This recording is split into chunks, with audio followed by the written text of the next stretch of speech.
अस्सलाम वालेकुम। उस्मान एग्रीकल्चर च दोस्तों ਨੂੰ खुश आमदीद कहने गल्ला मंडी ਦੀ ਕੀ ਸੂਰਤ ਹਾਲ ਕਪਾਹ ਦਾ ਅੱਜ ਕੀ ਰੇਟ ਆ। ਉਸ ਤੋਂ ਬਾਅਦ ਗੰਦਮ ਮਕਈ ਸਪੈਸ਼ਲ ਕੀ ਰੇਟ ਹੈ ਤੁਹਾਡੇ ਦੋਸਤਾਂ ਦੇ ਨਾਲ ਅੱਜ ਆਪਾਂ ਰੇਟ ਸ਼ੇਅਰ ਕਰਾਂਗੇ ਕਿ ਅੱਜ ਗੱਲਾ ਮੰਡੀ ਦੀ ਕੀ ਸੂਰਤ ਹਾਲ ਆ। ਦੋਸਤਾਂ ਨੂੰ ਨਵੇਂ ਦੋਸਤਾਂ ਨੂੰ ਗੁਜ਼ਾਰਿਸ਼ ਹੈ ਚੈਨਲ ਨੂੰ ਸਬਸਕ੍ਰਾइब कर लो ताकि दोस्तों ਤੁਹਾਨੂੰ ਗੱਲਾ ਮੰਡੀ ਦੀ ਮੁਸਕ ਦੀ ਵੀਡੀਓ ਮਿਲਦੀਆਂ ਰਹੇ।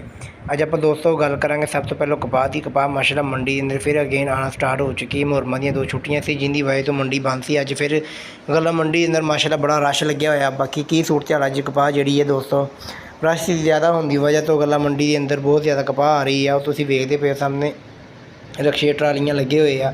ਅੱਜ ਜਿਹੜੀ ਗੱला ਮੰਡੀ ਨੇ ਕਪਾਹ ਵਾ 7000 ਤੋਂ ਲੈ ਕੇ 7500 7600 ਰੁਪਏ ਤੱਕ ਫਰੋਖਤ ਹੋਣ ਰਹੀ ਹੈ। ਇਸੇ ਤਰ੍ਹਾਂ ਦੋਸਤੋ ਅਗਰ ਗੱਲ ਕੀਤੀ ਹੈ ਮਕਈ ਦੀ, ਅੱਜ ਮਕਈ ਮਾਸ਼ਾਅੱਲਾ ਗੱਲਾ ਮੰਡੀ ਦੇ ਅੰਦਰ ਫਿਰ ਆਉਣਾ ਸ਼ੁਰੂ ਹੋ ਚੁੱਕੀ ਹੈ। ਮਕਦਾਰ ਕਾਫੀ ਵੱਧ ਗਈ ਹੈ ਮਕਈ ਦੀ।